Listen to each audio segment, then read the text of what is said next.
नमस्कार फ्रेंड्स, स्वागत है आपका अपने यूट्यूब चैनल शुभांश क्लास में। हम आपके लिए लेकर आए हैं 2020 का कक्षा 12 का क्लास 12 का फिजिक्स का पेपर लेकर आए हैं। दोस्तों, हम आपके लिए सॉल्व पेपर लेकर आए हैं यूपी बोर्ड के लिए। तो इस पेपर को ज़रूर देखिएगा कि आपका पेपर कैसा आता है और उसको कैसे भरना होता है और उसे कैसे हल करना होता है। हम आपके लिए पूरा सॉल्व पेपर लेकर आए हैं, तो वीडियो को पूरा देखिएगा। यदि वीडियो अच्छा लगे तो वीडियो को लाइक कीजिएगा, चैनल को सब्सक्राइब कीजिएगा, बेल आइकन को ऑन कर दीजिएगा। ऊपर आपका अनुक्रमांक होगा दोस्तों, फिर आपको नाम भरना। ये आपका पेपर का कोड होता है, ये आपका सब्जेक्ट होता है, ये जिस ईयर में पेपर दिया जाता है वो ईयर होता है। दोस्तों, स्टार्ट करते हैं अपना वीडियो। समय 3 घंटा 15 मिनट का होगा दोस्तों। पूर्णांक 70 मिनट का होगा। नोट है, प्रारंभ में 15 मिनट परीक्षार्थियों को प्रश्न पत्र भरने में निर्धारित है। आपको 15 मिनट प्रश्न पत्र को भरने के लिए निर्देश मोस्ट इम्पोर्टेंट होते हैं दोस्तों। निर्देश हमें पहले पढ़ने होते हैं। तो पहला निर्देश, सभी प्रश्न अनिवार्य है। इस प्रश्न से 5 खंड हैं। खंड आ, खंड बा और खंड सा, खंड और दा या आ। खंड आ बहुविकल्पी हैं, प्रत्येक 1 अंक के हैं। स्टार्ट करते हैं। पहला क्वेश्चन है दोस्तों, एक इलेक्ट्रॉन तथा एक प्रोटॉन दोनों को समान विभवांतर से त्वरित किया जाता है। यदि उनका प्रारंभिक वेग 0 हो तो इन कणों पर क्या प्रभाव पड़ेगा दोस्तों? इलेक्ट्रॉन की गतिज ऊर्जा अधिक होगी, प्रोटॉन का वेग अधिक होगा, इलेक्ट्रॉन का संवेग अधिक होगा और प्रोटॉन का संवेग अधिक होगा। तो क्या होगा दोस्तों? इलेक्ट्रॉन की गतिज ऊर्जा अधिक होगी। नेक्स्ट है दोस्तों, ख नंबर है विद्युत वाहक बल।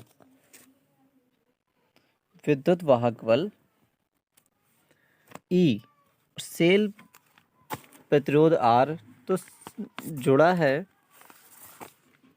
यदि सेल का टर्मिनल विभवांतर वी है तो आंतरिक प्रतिरोध कितना होगा दोस्तों? हमें आंतरिक प्रतिरोध निकालना है, कितना होगा? विद्युत वाहक बल ई है, एक सेल का प्रतिरोध आर है, तो सिरों से जुड़ा है। यदि सेल का टर्मिनल विभवांतर वी है तो सेल का आंतरिक प्रतिरोध कितना होगा? तो इसका ऑप्शनल क्वेश्चन है दोस्तों। इसका सही आंसर हो जाएगा दोस्तों तीसरा number, E minus V R upon V. तो सही आंसर कौन सा हो जाएगा दोस्तों? तीसरे नंबर का। एक शुद्ध प्रेरकत्व में औसत शक्ति 6 होती है। एक शुद्ध प्रेरकत्व में औसत 6 शक्ति कितनी होती है दोस्तों? 0 होती है। कितनी होती है? 0। ये वीडियो बहुत ही महत्वपूर्ण है आपके लिए। आपका पेपर अब एग्जाम आने वाले हैं दोस्तों, तो आपको पता होना चाहिए पेपर कैसा आता है, उसमें क्या क्या आता है और क्या क्या करना होता है और कितने नंबर का होता है दोस्तों। तो अगला क्वेश्चन है, ये क्वेश्चन भी मोस्ट इंपॉर्टेंट है दोस्तों। रिपीटेड क्वेश्चन बहुत पूछे जाते हैं, तो ये जरूर आप एक बार पढ़ लीजिएगा। घ नंबर है दोस्तों, एक इलेक्ट्रॉन n बराबर 2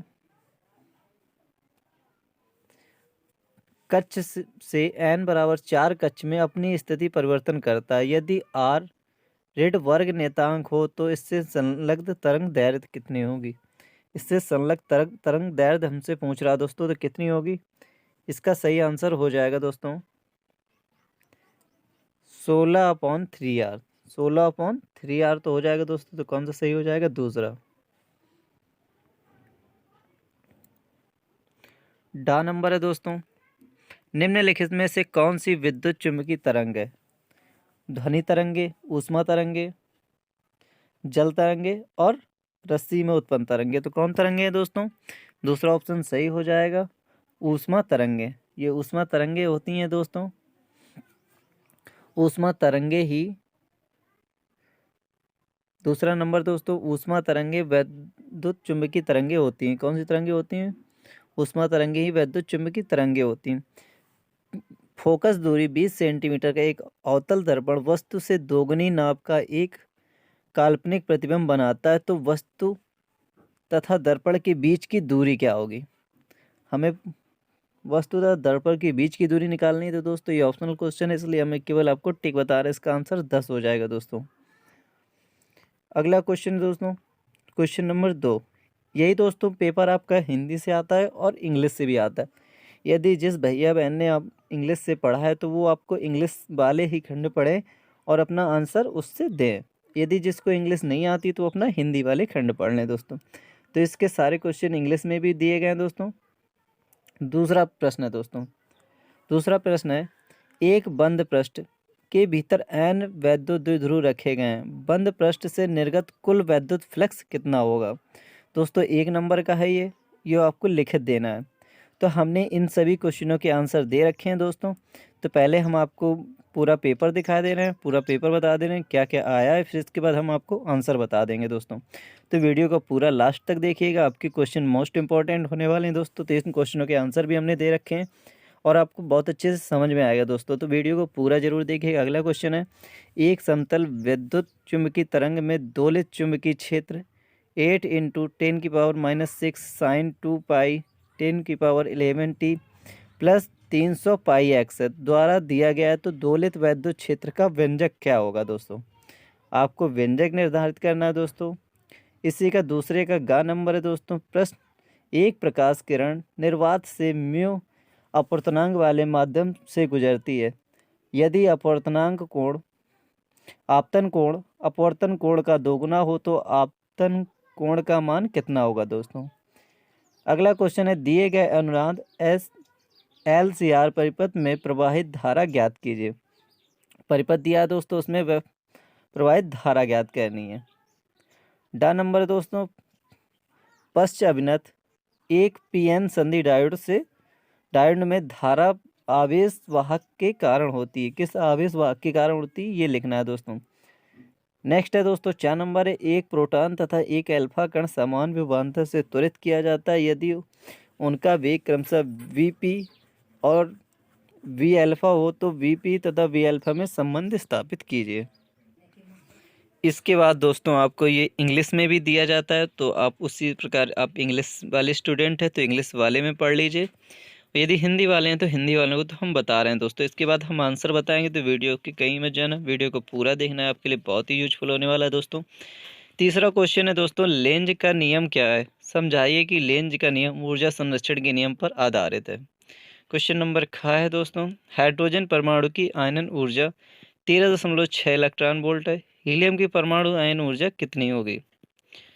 गा नंबर क्वेश्चन है दोस्तों, पोलेराइड से समतल ध्रुवित प्रकाश का संसूचन कैसे करेंगे।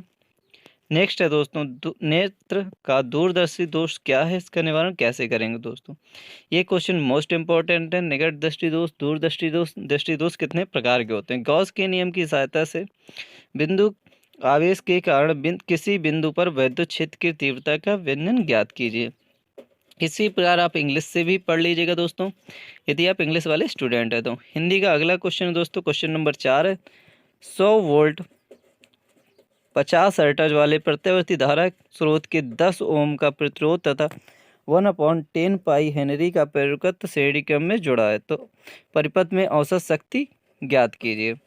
नेक्स्ट क्वेश्चन है दोस्तों, ख नंबर है, रेडियो एक्टिव क्षय का नियम क्या है, सिद्ध कीजिए। N = N0 E delta T, जहाँ N0 N क्रमशः T = 0 तथा T समय पश्चात परमाणु की संख्या है।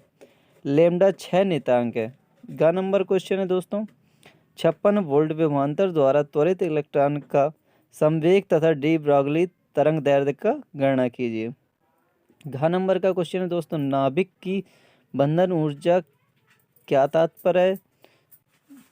8O16 नाभिक की द्रव्यमान क्षति तथा प्रति न्यूक्लियॉन बंधन ऊर्जा ज्ञात कीजिए। दिया है 8O16 का द्रव्यमान 15.79491 AMU, प्रोटॉन का द्रव्यमान 1.00728 AMU, न्यूट्रॉन का द्रव्यमान 1.00867 AMU, AMU = 931 mega electron volt.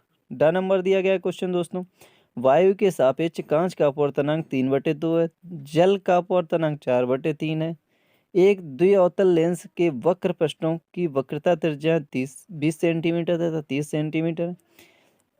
इस लेंस की फोकस दूरी वायु में तथा जल में ज्ञात कीजिए। हम आपके लिए सबके आंसर लेकर आए दोस्तों। पहले हम आपको क्वेश्चन बता दे रहे हैं, फिर इसके बाद सबके आंसर बताएंगे, तो आप वीडियो को पूरा देखिएगा, ये बहुत ही महत्वपूर्ण होने वाला है। पहले क्वेश्चन देख लीजिए दोस्तों।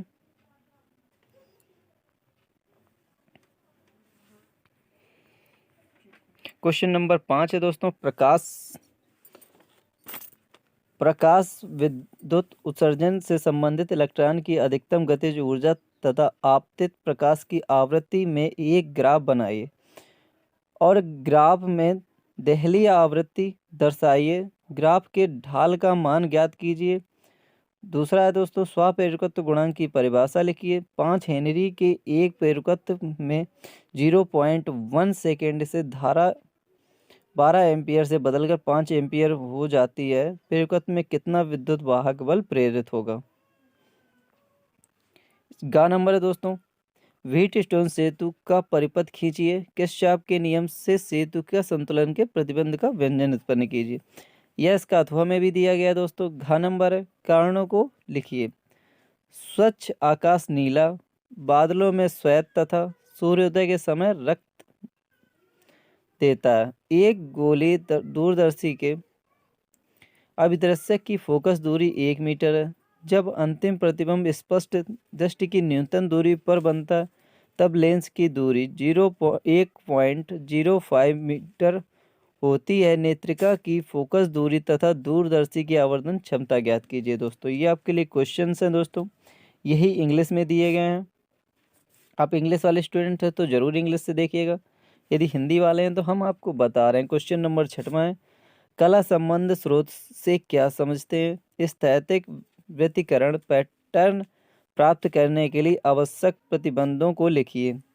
दिखाइए कि यंग के द्विक रेखा छिद्र प्रयोग में द्वीप तथा अद्वीप प्रिज्मों की चौड़ाई समान होती है। क्वेश्चन नंबर 6 का अथवा है दोस्तों, एक पतले झिल्ली द्वारा दर्पण पर्दे का विवर्तन प्रतिरूप के तीव्रता वितरण का आरेख खींचिए। 5000 एंगस्ट्रॉम तरंग दैर्घ्य की प्रकाश 3 × 10⁻⁴ सेंटीमीटर चौड़ी झिल्ली पर अविलंबित पड़ता है। द्वितीय निष्ठ की कोणीय स्थिति तथा केंद्रीय उच्च की कोणीय चौड़ाई की गणना कीजिए। दोस्तों यही इंग्लिश से है। और इसके बाद 7वां क्वेश्चन है। क्वेश्चन नंबर 7, पीएन संधि डायोड के पूर्ण तरंग दृष्टिकारी का परिपथ आरेख खींचकर क्रिया विधि समझाइए। निवेशी तथा निर्गत वोल्टताओं के तरंग के रूप में दिखाइए। यह है दोस्तों NAND गेट का लॉजिक प्रतीक तथा इसकी सत्यता सारणी बनाइए। परिपथ की सहायता से समझाइए ट्रांजिस्टर स्विच के रूप में कैसे कार्य करता है। नेक्स्ट है दोस्तों 8वां क्वेश्चन है, किसी संधारित्र की विद्युत धारिता की परिभाषा दीजिए। एक फैराडे विद्युत धारिता से क्या तात्पर्य? इसके लिए हमने आपके आंसर भी लिए रखे हैं दोस्तों, तो आप वीडियो को पूरा देखिएगा तो आंसर भी आपको मिलेंगे। दोस्तों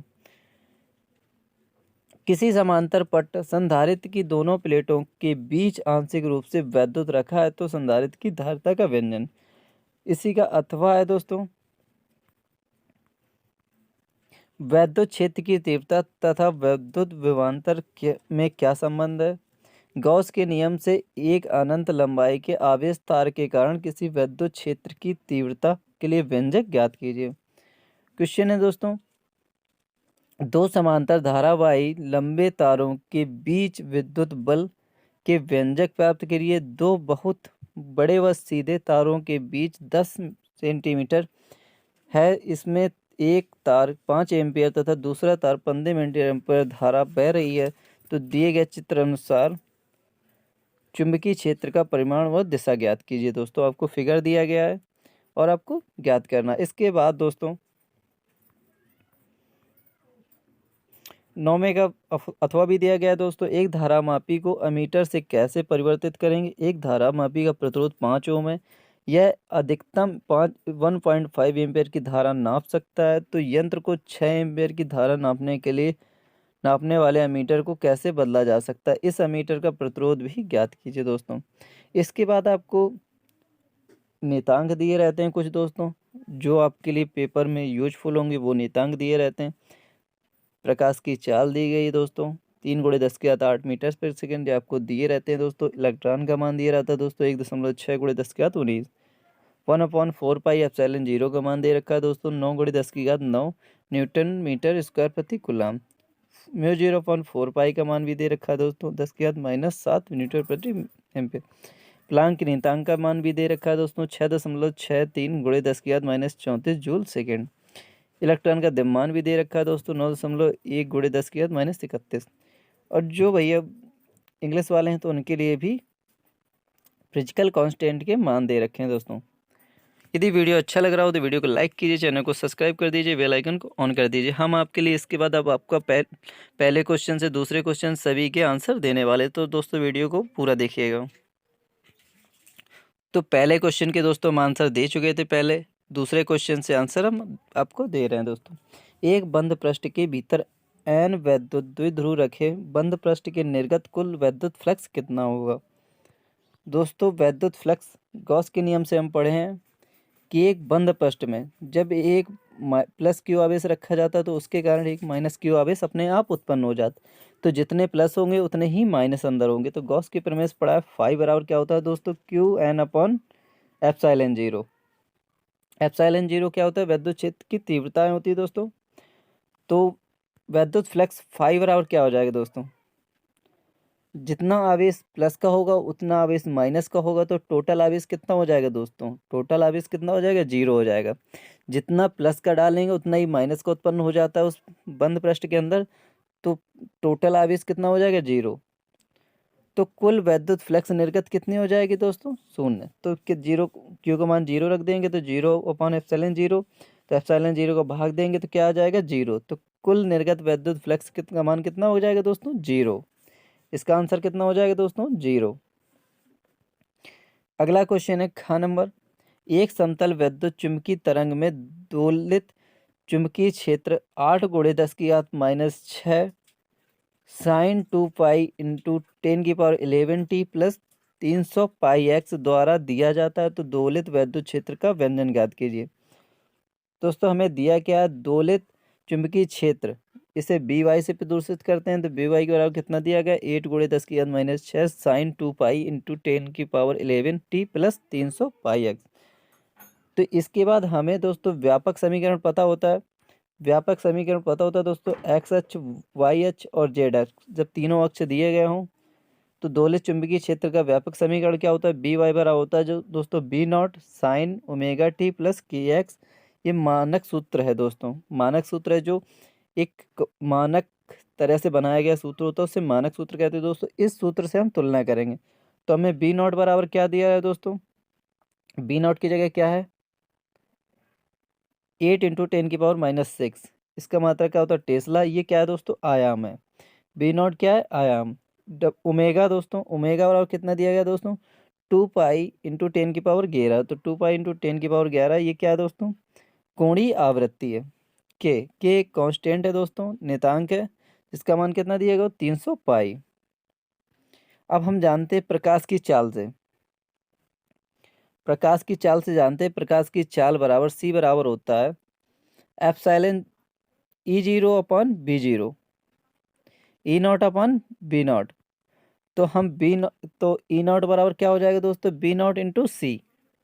तो E0 बराबर क्या हो जाएगा दोस्तों, 3 × 10⁶ × B0। तो B0 का मान रख देंगे दोस्तों। तो B0 का मान कितना दिया गया हमारा, ये दिया गया है दोस्तों, B0 का मान 8 × 10⁶। तो रख देंगे तो कितना आ जाएगा दोस्तों, 2.4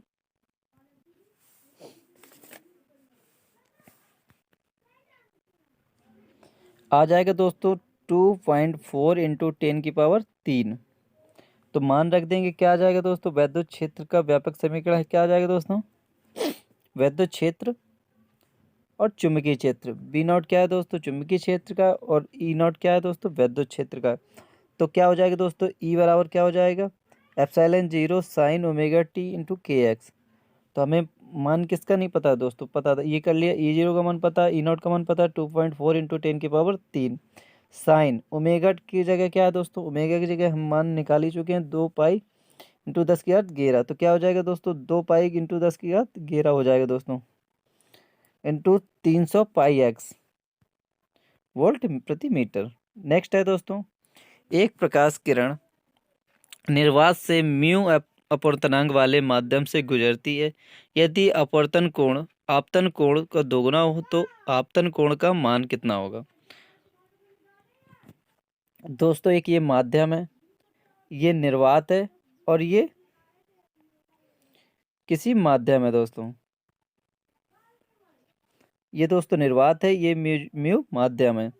तो निर्वात से जब कोई रेखा चलती है तो जब किसी माध्यम में जाती है तो माध्यम के अभिलंब की ओर झुक जाती है। तो अभिलंब की ओर झुक जाती है तो ये कोण कम है और ये कोण ज़्यादा है। अब कह रहा है आपतन कोण, ऊपर का जो कोण बनता है उसे आपतन कोण कहते हैं और नीचे जो कोण बनता है उसे अपवर्तन कोण कहते हैं। आपतन कोण कितना है, 2 गुना है अपवर्तन कोण का। तो आपतन कोण यदि मान लिया थीटा है तो अपवर्तन कोण क्या हो जाएगा दोस्तों, θ/2। बोल रहा है सवाल में आपतन कोण अपवर्तन कोण का 2 गुना है। तो अपवर्तन कोण क्या है, आपतन कोण मान लिया थीटा है तो अपवर्तन कोण क्या हो जाएगा, θ/2। स्नेल के नियम से हम जानते हैं साइन थीटा बराबर mu into sine theta upon 2। Snell के नियम से हम जानते हैं साइन थीटा अपॉन अपवर्तन कोण कीजिए आपतन कोण कीजिए बटे अपवर्तन कोण कीजिए का अनुपात माध्यम के बराबर होता है दोस्तों। क्या होता है, साइन एल्फा अपॉन साइन एल्फा/2 बराबर नेतांक एन के बराबर होता है दोस्तों। इस स्नेल के नियम से हमने लगा दिया इसे, क्या आ जाएगा, साइन थीटा बराबर म्यू इंटू साइन θ/2। अब थीटा को क्या लिख सकते हैं दोस्तों, थीटा को लिख सकते हैं हम 2 गुणे थीटा बटे थीटा, क्योंकि 2 से 2 कट जाएगा तो क्या बचेगा, थीटा। तो हमने क्या लिख लिया दोस्तों, 2 गुणे θ/2। अब ये किस चीज़ का फार्मूला बन गया दोस्तों, साइन 2 थीटा का। साइन 2 थीटा का फार्मूला क्या होता है दोस्तों, 2 sine theta into cos theta. तो क्या आ जाएगा, 2 साइन θ/2 इंटू कॉस θ/2 बराबर क्या आ जाएगा, म्यू इंटू साइन θ/2। तो साइन θ/2 से θ/2 कट जाएगा दोस्तों, क्या बचेगा, 2 कॉस θ/2। तो क्या बचेगा, 2 कॉस θ/2 बराबर म्यू जी। तो क्या हो जाएगा, कॉस थीटा बराबर क्या आ जाएगा दोस्तों, म्यू अपॉन 2। इसके बाद दोस्तों कॉस उस साइड जाएगा तो इन्वर्स में चला जाएगा, तो θ/2 बराबर क्या आ जाता है, कॉस इन्वर्स म्यू अपॉन 2। यदि आपसे पूछे अपवर्तन कोण पूछे तो क्या हो जाएगा दोस्तों, θ/2 कॉस इनवर्स म्यू अपॉन 2। आपतन कोण पूछा है हमसे क्वेश्चन में, तो हमारा क्या हो जाएगा, θ/2 का मान निकल आया, 2 का गुणा करा देंगे तो आपतन कोण का मान निकल आएगा। तो क्या हो जाएगा दोस्तों, थीटा बराबर 2 into cos inverse mu upon 2। यदि वीडियो अच्छा लग रहा हो तो वीडियो को लाइक कीजिए, चैनल को सब्सक्राइब कीजिए, बेल आइकन को ऑन कर दीजिए। क्वेश्चन नंबर घ है दोस्तों, दूसरे का घ आपके लिए होमवर्क है, आपको ये बताना है। यदि आपसे ना बने तो आप हमें कमेंट करिएगा, हम आपको इसका भी आंसर उपलब्ध करवा देंगे दोस्तों। अगला है दोस्तों, पश्च अभिनत एक पीएन संधि डायोड में धारा किस आवेश वाहक के कारण होती है। पश्च अभिनत एक पीएन संधि डायोड में धारा किस आवेश वाहक के कारण होती है। जब बैटरी के धन सिरों को पीएन संधि डायोड होती क्या है दोस्तों, पीएन संधि डायोड होती क्या है, पश्च अभिनत पीएन संधि डायोड होती क्या है दोस्तों, पहले ये देख लीजिए। जब बैटरी के धन सिरे को पीएन संधि डायोड के एन भाग से और ऋण भाग को संधि के पी भाग से जोड़ा जाता है तो एक बाह्य वैद्युत क्षेत्र उत्पन्न होता है जिसकी दिशा एन से पी की तरफ होती। किस कहाँ से होती है दोस्तों, एन से पी की तरफ होती है दोस्तों। इसका फिगर कैसे बनता है दोस्तों, ये एन है और ये पी है दोस्तों और ये एन है, बाय पर्पज से जोड़ा जाता है दोस्तों।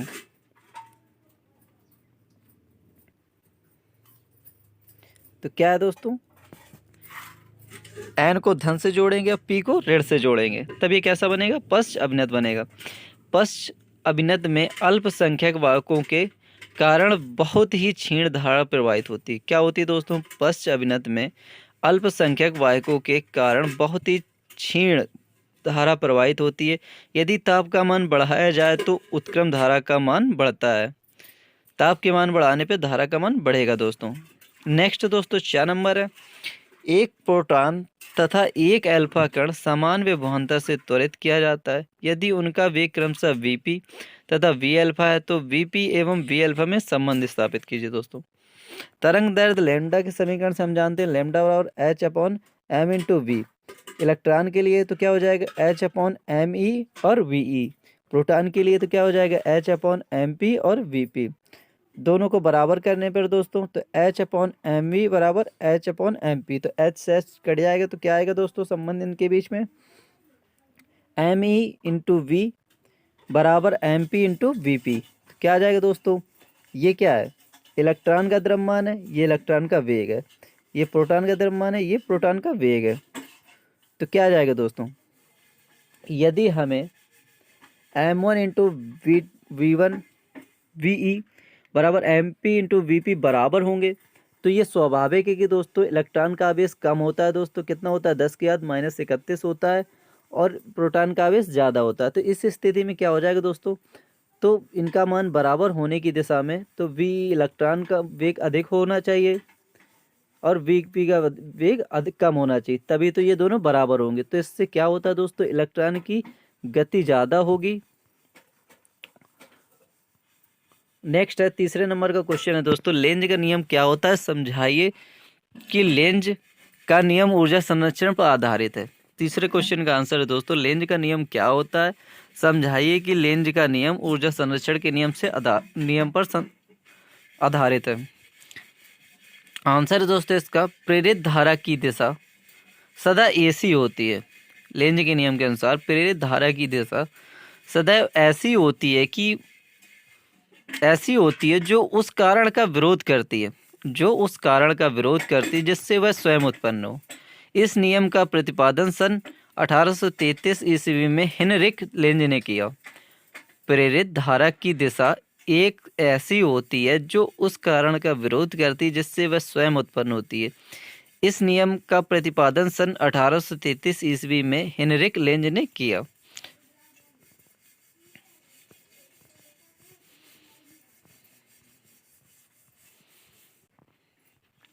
हमें ऊर्जा संरक्षण नियम बताता है कि ऊर्जा को ना तो उत्पन्न किया जा सकता है ना ही नष्ट किया जा सकता है, लेकिन एक रूप से दूसरे रूप में बदला जा सकता है। लेंज का नियम भी ऊर्जा संरक्षण के नियम पर आधारित है। हमने लेंज के नियम में पढ़ा है जब किसी कुंडली के पास चुंबकीय चुंबक का उत्तरी ध्रुव लाया जाता है तो कुंडली के पास वाला सिरा भी उत्तरी ध्रुव बन जाता है जो चुंबक के पास आने का विरोध करता है क्योंकि दोनों समान ध्रुव बन जाते हैं जो एक दूसरे पर प्रतिकर्षण बल लगाते हैं, कुंडली के पास आने का विरोध करते हैं। दोस्तों हाइड्रोजन परमाणु की आयनन ऊर्जा 13.6 इलेक्ट्रॉन वोल्ट है। हीलियम की परमाणु आयनन ऊर्जा कितनी होगी दोस्तों आपसे क्वेश्चन पूछा गया है। क्वेश्चन का नंबर है तीसरे का हाइड्रोजन की परमाणु आयनन ऊर्जा 13.6 है तो हीलियम की परमाणु आयनन ऊर्जा कितनी होगी दोस्तों। परमाणु आयनन ऊर्जा का फॉर्मूला क्या होता है दोस्तों ई एन बराबर होता है एम ई की power 4 Z square upon 8 epsilon 0 H square, जहाँ एम क्या होता है दोस्तों द्रव्यमान होता है, ई क्या होता है दोस्तों इलेक्ट्रॉन होता है, जेड क्या होता है परमाणु क्रमांक होता है, एप्सिलॉन 0 क्या विद्युतशीलता होती है, एच क्या होता है दोस्तों परमाणु नेतांक होता है। तो हम इस फॉर्मूले के अनुसार ये कह सकते हैं कि ई प्रोपोर्शनल जेड स्क्वायर, क्योंकि दोस्तों बराबर में है तो क्या हो सकता है प्रोपोर्शनल में हो सकती है दोस्तों। तो इस नियम के अनुसार ई एच ई बटे ई एच बराबर कितना हो जाएगा दोस्तों जेड एच ई का स्क्वायर अपन जेड एच का स्क्वायर दोस्तों। तो हीलियम का परमाणु क्रमांक कितना होता है 2 दोस्तों, तो क्या हो जाएगा 2 का स्क्वायर, और हाइड्रोजन का परमाणु क्रमांक कितना होता है दोस्तों 1, तो क्या हो जाएगा 1 का स्क्वायर। तो क्या आ जाएगा ई एच ई बराबर क्या हो जाएगा दोस्तों 4/1, तो 4 में 1 का भाग देंगे तो 4 ही आ जाएगा दोस्तों। तो ई एच बराबर क्या हो जाएगा 4H ई एच हो जाएगा। तो क्या 4 का 4 रखेंगे, ई एच का मान हमें दे रखा है 13.6, तो ई एच बराबर क्या हो जाएगा दोस्तों गुणा करा देंगे तो क्या आ जाएगा 54.4 इलेक्ट्रॉन वोल्ट। ये हीलियम की क्या आ गई दोस्तों हीलियम की आयनन ऊर्जा आ गई दोस्तों। यदि वीडियो कहीं ना समझ में आता आप हमें कमेंट करिएगा, हम आपको फिर से इसका आंसर बता देंगे दोस्तों। ग नंबर है दोस्तों, पोलेराइड के समतल ध्रुवित प्रकाश का संसूचन कैसे करेंगे। आपका पेपर फुल हल करवाया दोस्तों हमने, तो वीडियो को पूरा देखिए। यदि वीडियो अच्छा लगे तो वीडियो को लाइक कीजिए, चैनल को सब्सक्राइब कर दीजिएगा दोस्तों। पोलेराइड एक युक्ति है, पोलेराइड से समतल ध्रुवित प्रकाश का संसूचन कैसे करेंगे। पोलेराइड एक युक्ति है जिससे अध्रुवित प्रकाश को ध्रुवित करते हैं। पोलेराइड क्या है? पोलेराइड एक युक्ति है जिससे अध्रुवित प्रकाश को ध्रुवित करते हैं। इसमें हर्पेथाइट इस्तेमाल किया जाता है। इसमें क्या इस्तेमाल किया जाता है दोस्तों? हर्पेथाइट का इस्तेमाल किया जाता है। अध्रुवित प्रकाश की किरण जब पोलेराइड से होकर निकलती है दोस्तों तो ध्रुवित प्रकाश में बदल जाती है। अध्रुवित प्रकाश कैसा होता है दोस्तों? यह प्रकाश सभी दिशाओं में चलता है। ये कैसा चलता है दोस्तों? ये सभी दिशाओं में चलता है। ये कैसा चलता है दोस्तों? सभी दिशाओं में। जो अध्रुवित प्रकाश होता है वो सभी दिशाओं में चलता है, और जो ध्रुवित प्रकाश होता है वो केवल दो दिशाओं में चलता है, समांतर दिशाओं में और लंबवत दिशाओं में। दो दिशाओं में चलता है, सिर्फ समांतर और लंबवत। और इस पोलेराइड की खासियत क्या होती है दोस्तों? जो ये लंबवत रेखाएं होती हैं इन्हें अवशोषित कर लेता है। ये क्या करता है दोस्तों? ये जो लंबवत रेखाएं होती हैं प्रकाश की उन्हें अवशोषित कर लेता है और केवल समांतर रेखाओं को ही दर्शाता है। ये समांतर रेखाएं ध्रुवित प्रकाश कहलाती हैं। अब पोलेराइड को घुमाते हैं यदि, तो क्या प्रभाव होता है? इन दोनों में अंतर है दोस्तों, ध्रुवित प्रकाश और अध्रुवित प्रकाश में अंतर। तो जब पोलेराइड को घुमाते हैं तो प्रकाश की तीव्रता में परिवर्तन होता है। प्रकाश की तीव्रता में परिवर्तन होता है, पहला नंबर है। कम या ज़्यादा परिवर्तन होता है तो ध्रुवित प्रकाश कहलाता है। जब प्रकाश की तीव्रता में परिवर्तन होता है तो ध्रुवित प्रकाश कहलाता है। प्रकाश की तीव्रता में कोई परिवर्तन नहीं होता तो अध्रुवित प्रकाश कहलाता है। ये ध्रुवित प्रकाश और अध्रुवित प्रकाश में अंतर है दोस्तों। जब प्रकाश की तीव्रता में परिवर्तन होता है पोलेराइड के बाद तो वह ध्रुवित प्रकाश कहलाता है। जब परिवर्तन नहीं होता है तो अध्रुवित प्रकाश कहलाता है। घ नंबर है दोस्तों, प्रश्न तीसरे का घ, नेत्र का दूरदृष्टि दोष क्या है, इसका निवारण कैसे किया जाता है। दृष्टि दोष होता क्या है दोस्तों? जब मनुष्य की आंख का प्रतिबिंब अच्छी रेटिना पर ना बन के उसके आगे या पीछे बनने लगता है तो उसमें एक दृष्टि दोष उत्पन्न हो जाता है दोस्तों, जिससे मनुष्य को कोई वस्तु या प्रकाश की किरण साफ नहीं दिखाई देती है। तो इस प्रकार के उत्पन्न दोष को दृष्टि दोष कहते हैं दोस्तों। दृष्टि दोष निम्न प्रकार के होते हैं। हमसे पूछा गया दूरदृष्टि दोष क्या होता है दोस्तों, इसका निवारण कैसे किया जाता है। जब व्यक्ति को दूर की वस्तु स्पष्ट दिखाई देती है परंतु पास की वस्तु स्पष्ट नहीं दिखाई देती है, इस प्रकार के दोष को दूरदृष्टि दोष कहते हैं।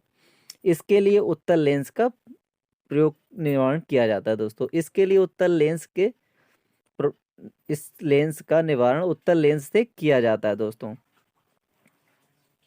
और इसी प्रकार होता है दोस्तों निकट दृष्टि दोष। जब निकट की वस्तुएं साफ स्पष्ट दिखाई दें, दूर की वस्तुएं स्पष्ट ना दिखाई दें तो वहाँ निकट दृष्टि दोष होता है। इसके निवारण के लिए अवतल लेंस का प्रयोग किया जाता है। किसका प्रयोग किया जाता है दोस्तों? अवतल लेंस का। और दूरदृष्टि दोष के लिए उत्तल लेंस का। यदि वीडियो अच्छा लगा हो तो वीडियो को लाइक कर दीजिएगा, चैनल को सब्सक्राइब कर दीजिएगा, बेल आइकन को ऑन कर दीजिएगा। इसके बाद जो लॉन्ग आंसर बचे हुए हैं दोस्तों, यदि आप कमेंट करेंगे ज़्यादा से ज़्यादा, आपको किसी क्वेश्चन में यदि नहीं बना होगा क्वेश्चन तो आप हमें कमेंट करिए ज़्यादा से ज़्यादा। जितना ज़्यादा कमेंट आएगा जिस क्वेश्चन का, हम उस क्वेश्चन को उतनी जल्दी बना देंगे दोस्तों। धन्यवाद दोस्तों।